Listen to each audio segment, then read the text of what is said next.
우리가 여름 수련회 때 나누었던 교리문답 설교 유인물을 펼쳐주시기 바랍니다.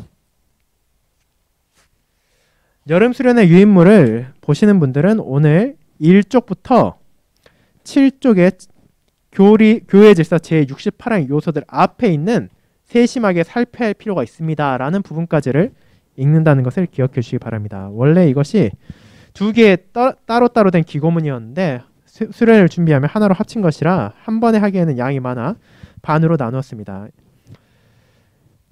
자, 교리문답 설교 첫 번째 기고문은 중요성부터 우리가 교회 질서 제68항 요소들 앞에 있는 부분까지 함께 읽고 또 이 부분을 살피도록 하겠습니다.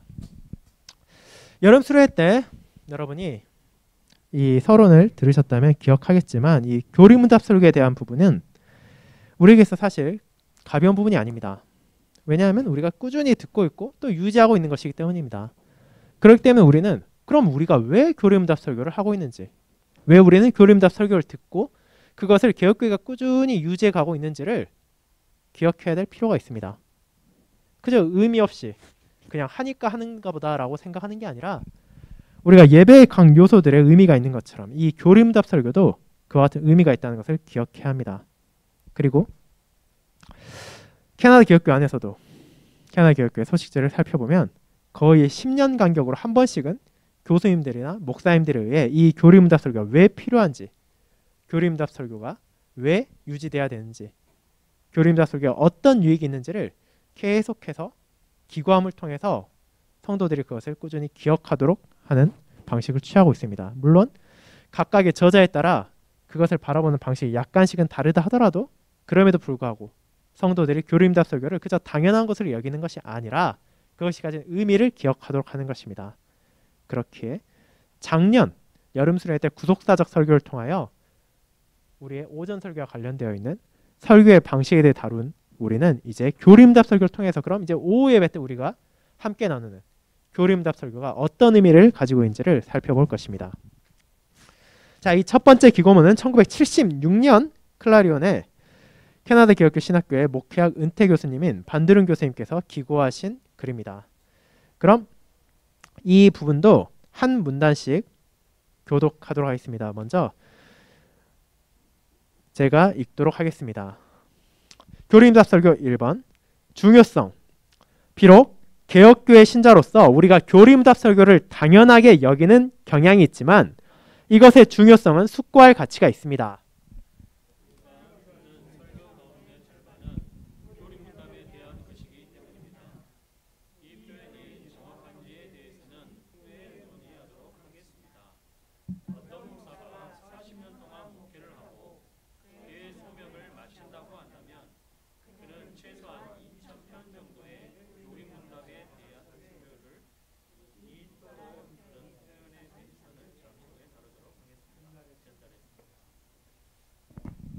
우리가 상호간에 합의한 교회 질서 제68항은 설교의 절반을 그와 같이 준비하고 이를 들어야 한다고 명시합니다.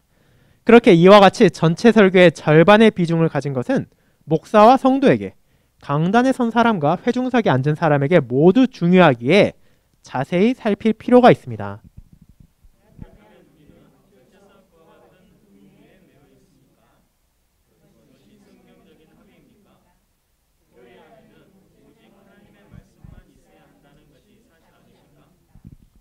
네, 자 이렇게 해서 먼저 왜 우리가 교리문답 설교를 살펴보아야 되는가, 교리문답 설교의 의미를 굳이 알아야 되는가에 대한 질문을 답하고 있습니다. 일반적으로 목사가 1년에 설교를 아마도 100여 편 가까이 할 것입니다. 물론 휴가 같은 것들을 고려한다면 100편보다는 약간 적게 될 것이지만 100편이라 잡는다면 그 중에 절반은 교리문답 설교입니다. 대부분은. 자, 그렇게 되면은 1년에 예를 들어 50편의 교리문답 설교를 한다 치면은 이렇게 40년 목회를 한다고 할 경우 그 목사는 40년의 세월 동안 거의 2000편이 넘는 교리문답 설교를 다루게 될 것입니다. 그렇다면 그것은 당연히 목사에게도 결코 가벼운 것이 아닙니다. 그리고 그 교회에서 목사의 설교를 들을 성도들에게 있어서도 가벼운 것이 아닙니다. 우리가 그 의미를 기억하지 않는다면, 왜 우리가 이것을 듣고 있고 이것을 통해 우리가 어떤 유익을 받는지를 기억하지 않는다면 이것은 그 중요성에 비해 우리의 마음에 남는 것이 그다지 없을 수도 있습니다. 그렇기 때문에 왜 우리가 교리문답 설교하는지, 왜 그것이 중요한 것인지 먼저 우리는 기억해야 한다는 것입니다. 이제 다음 문단을 보겠습니다. 더 이상 당연하지 않은 것. 우리가 교리문답 설교를 당연하다고 여긴다고 말하며 시작했지만 오늘날에도 정말로 그렇습니까? 그에 대한 답은 이와 같은 설교는 마땅히 의심해 보아야 한다는 것으로 찾아올 것이고 우리 안에서도 그러할 것입니다. 심지어 우리는 최근 들어 이에 대한 혐오감을 마주했을 뿐 아니라 이를 넘어 교리문답 설교를 거부하는 이들도 보게 되었습니다. 그런 방식으로 많은 이들은 우리가 살고 있는 시대의 사조, 모든 확립된 양식들은 의심해야 한다는 생각에 따르고 있는 것입니다.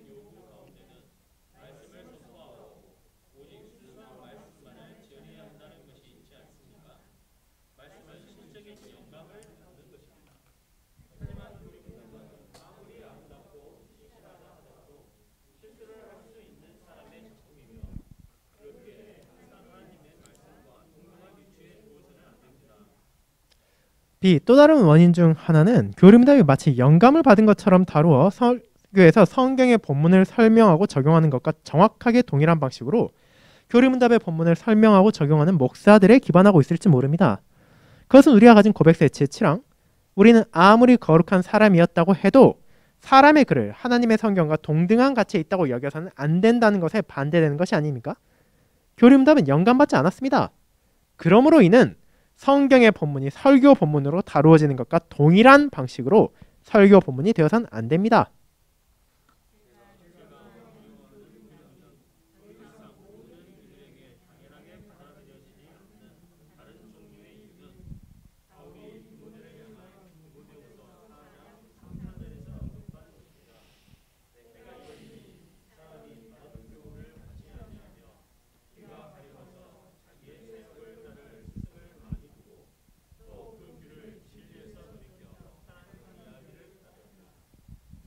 D. 앞선 이유와 깊은 연관을 가지고 있는 일부 사람들이 교리문답 설교를 거부하고 심지어 자녀 교리만에서 가르치는 것까지 거부하는 또 다른 이유는 그들이 기록되지 않는 교리문답에 빠진 희생자라는 것입니다. 그들은 이런저런 이단들의 가르침에 빠진 희생자입니다. 그들 가운데 종종 지도자의 독재적 강압에 의해 이단적인 교리와 융합해서 성경의 진리가 강탈되어 버리는 경우가 있습니다. 여호와의 증인, 제7일 안식일 예수재림교회, 침례교회, 형제단과 같은 이단들이 그런 영향을 끼칩니다. 그들의 정신이 그와 같은 이단적인 세뇌에 빠졌기에 바울이 말한 대로 바른 교훈을 받지 아니하며 허탄한 이야기를 따르게 되는 것입니다.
어떤 사람들은 이와 같은 개탄스러운 상황이 교리문답의 가르침에서만이 아니라 설교에서도 너무 강조되었기 때문이라고 말합니다. 그들은 목사들이 자녀 교리반에서 교리문답이 아니라 성경을 가르쳐야 한다고 주장합니다. 그리고 이름도 성경반으로 바꾸어야 한다고 말입니다.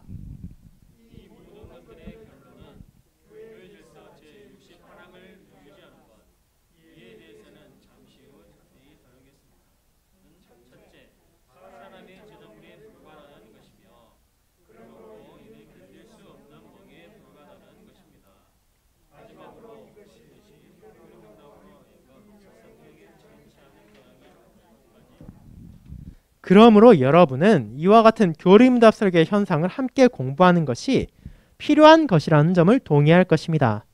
이제 함께 교리문답 설계가 무엇인지를 찾아보도록 합시다. 그리고 그것이 무엇이 되어야 하는지를 알아봅시다.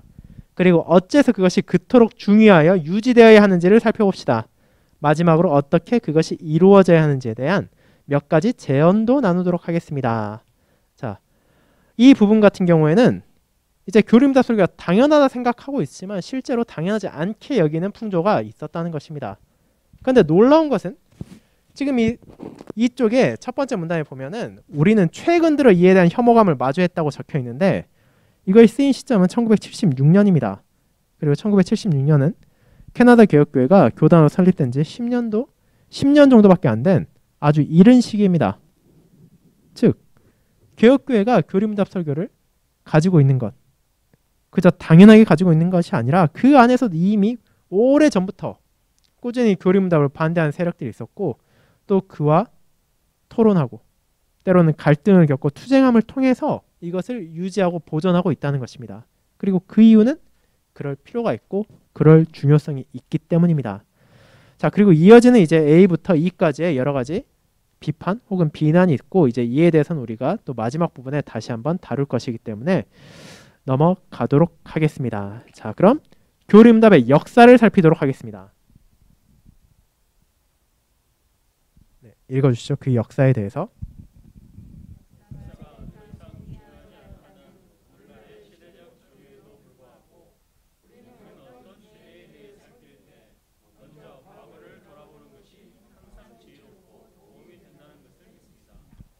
그리고 교리문답 설교 또한 역사가 있습니다. 이와 같은 방식의 설교와 가르침의 시작은 종교개혁 시대보다 훨씬 오래되었습니다. 비록 그 시대가 교리문답에 있어서도 황금기였다는 것은 사실임에도 불구하고 말입니다.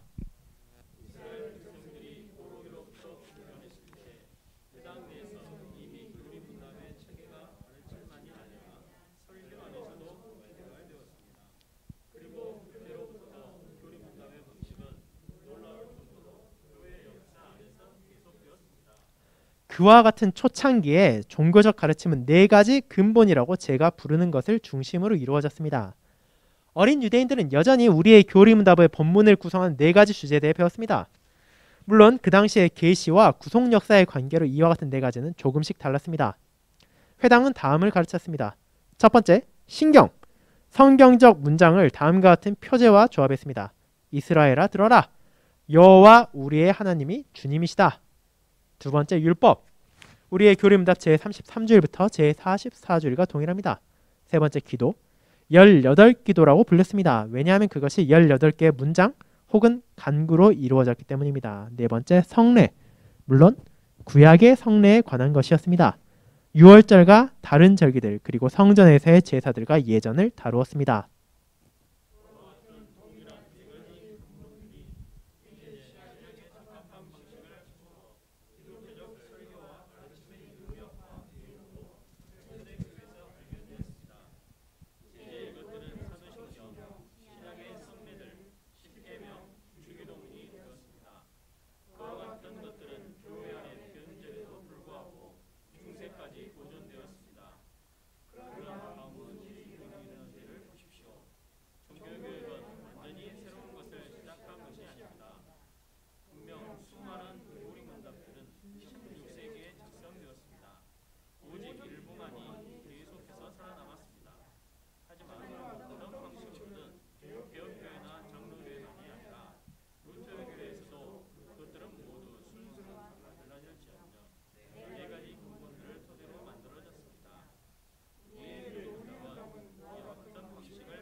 하지만 이제 왜 그와 같은 것들이 교리문답 설교에 대한 기고문에서 언급되는지에 대한 이유를 살펴봅시다.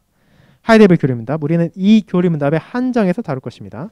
이 교리문답은 둘을 넘어 심지어 세 가지 구분되는 목적들을 가지고 기록되었습니다.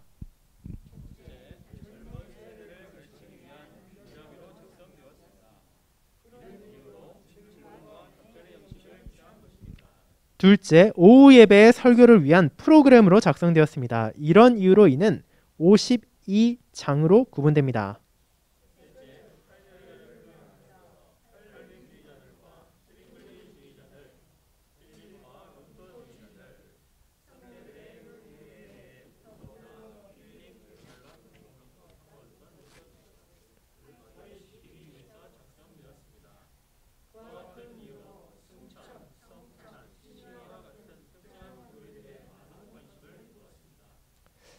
우리는 특별히 그 가운데 이제 두 번째 목적에 대한 관심을 가집니다. 자, 이것은 교리문답이 역사가 종교개혁 시대에 시작된 것이 아니라는 것을 밝히고 있습니다. 실제로 그 뿌리를 거슬러 올라가다 보면 이미 구약 시대 이스라엘 백성들이 포로기에서 귀환했을 때부터 회당 안에서 이 교리문답의 네 가지 주제와 동일한 주제들, 물론 그 당시 계시의 역사가 다르고 구속 역사가 다르기에 내용들은 약간의 차이가 있을지언정 그 핵심은 동일한 네 가지를 다루고 있고 가르치고 설교하는 데 사용했다는 것을 볼 수 있다는 것입니다. 그리고 이제 초대교회 시절, 그리고 그 교회가 주님의 은혜에서 이어져 가며 사도신경, 성례들, 그리고 십계명, 주기도문이라는 네 가지 근본들이 오늘날의 교리문답에 남아 있습니다. 그렇게 종교개혁 시대에 분명 많은 교리문답들이 만들어진 것은 사실입니다. 그런데 그 교리문답들은 완전히 새로운 것을 만들어낸 것이 아니라 이미 교회가 가지고 있던 하나님의 말씀에 요약된 진리들을 각자의 교단에 따라서 정리한 것입니다. 그렇게 개혁교회건, 장로교회건, 루터교회건 그들이 가지고 있는 교리문답을 보게 된다면 비록 순서는 다를지언정 사도신경, 성례, 언약의 10가지 말씀, 주기도문 이와 같은 내용들을 근간으로 하여서 그에 대해서 설명하고 그에 대해서 가르치고 그에 대해서 설교하도록 준비되었다는 것을 우리는 깨닫게 되는 것입니다. 자, 그럼 그와 같은 역사를 가지고 있다면 그럼 왜 이 교리문답이 작성되었는가 라고 할 때 여기서는 세 가지 목적을 말합니다. 첫째로는 우리가 잘 알고 있는 젊은 세대들을 가르치기 위한 길잡이로 작성되었습니다. 즉 우리가 일반적으로 교리반이라고 말하는 자녀들을 가르치는 데 사용되기 위해 작성되었던 것입니다. 그리고 두 번째로는 오후 예배 설교를 위해서, 즉 우리가 유지하고 있는 교리문답 설교를 위해서 작성되었습니다. 그렇기 때문에 이것은 굳이 수많은 장들을 더 나눌 수 있고 혹은 더 적게 할 수도 있지만 1년에 52주에 맞춰서 52주일, 즉 52개 구분되는 장들로 작성된 것입니다. 그리고 우리가 일반적으로 잘 알지 못하는 또 다른 이유는 그 당시 하이델베르그에 있던 개혁교회에 속해 있지만, 즉 종교개혁에 참여했지만 그럼에도 불구하고 교리의 이견을 가지고 있던 여러 개혁주의자들을 한 군데로 융화하여 화해시키기 위해 작성된 것입니다. 자, 그런데 이제 우리가 특별히 중심을 두고 살펴볼 내용은 그 가운데서도 우리의 설교, 우리의 기고문의 제목이기도 한 교리문답 설교에 대한 것입니다. 그럼 이제 교리문답 설교의 시작을 한번 보도록 하겠습니다. 이미 매우 이른 시기부터 교리문답은 설교를 위한 길잡이가 되었습니다. 마틴 루터는 중세 시대까지 네 가지 근본들 안에서 보존된 진리를 지지하기 위한 방편으로 1553년 위텐베르그에서 교리문답 설교를 시작했습니다.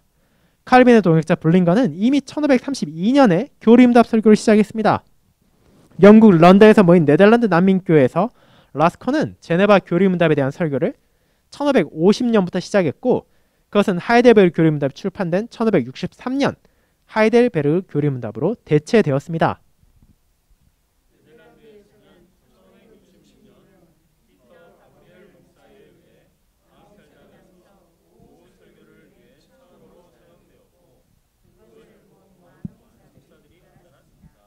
(1571년) 돌트 총회가 소집되었을 때 두 번째로 기록된 의사록 항목이 바로 교리문답 설교였습니다.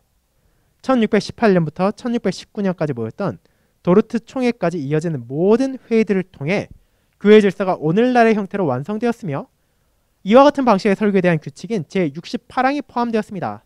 그들은 때때로 도움 없이는 교리문답 설교를 시행하기 어려운 목회자들의 유익을 위해 그에 관한 책들을 제공해야 했습니다.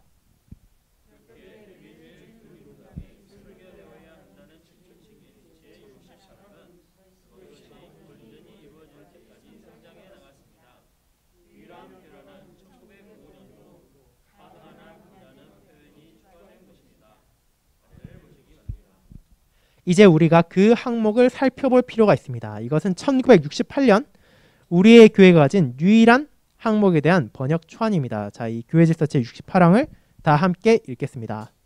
모든 곳의 목사들은 주일 일반적으로 오후 예배 때 교리문답 안에 설명되는 기독교 교리의 전체 내용을 교리문답의 이해에 따라 간략하게 설명해야 합니다. 이를 위해 가능한 한 그 설명이 교리문답 자체가 가진 구분에 따라 매년 맞춰져야 합니다. 자, 이 가능한 한이라는 표현이 1905년에 추가된 것입니다. 이 중요한 항의 두 번째 문장의 다양한 요소는 세심하게 살펴야 할 필요가 있습니다.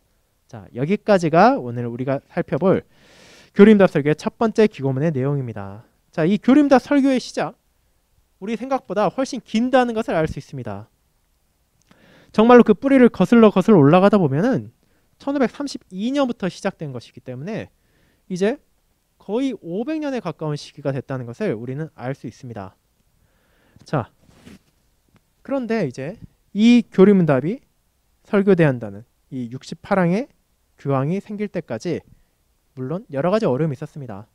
당연하지만 종교개혁 시대를 잘 알고 계시는 분들이라면 많은 목사들이, 오늘날 목사님들이 그런 것처럼 정규적인 교육을 받지 못한 경우도 있었고, 또 때로는 성도들을 가르치기 위해서는 먼저 그들이 배워야 될 필요도 있었습니다. 그렇기 때문에 그런 사람들을 돕기 위한 책들을 제공하기도 했고, 또 그것이 바르게 자리 잡을 수 있도록 많은 목사님들의 헌신과 또 성도님들의 노력이 함께 있었습니다. 자, 그렇게 이제 교회 질서 제68항 교리문답 설교에 대한 항목이 작성된 것입니다. 물론 우리가 다음 주에 살펴보겠지만 지금 우리 RC교회 교회 질서가 가지고 있는 52조 2항 부분은 이 68항과 약간의 차이가 있고, 현재 캐나다 교회가 가지고 있는 교회 질서도 이 68항과는 약간의 차이가 있습니다. 그럼에도 불구하고 여전히 교회 질서가 유지되어야 한다는 것, 그리고 그것의 중요성, 그리고 그를 통해 교회가 받는 유익에 대해서는 개혁교회는 부인하지 않고 오히려 그것을 소중히 여기며 계속해서 유지하기, 보존하기 위해 노력하고 있다는 것을 우리는 기억해야 할 것입니다.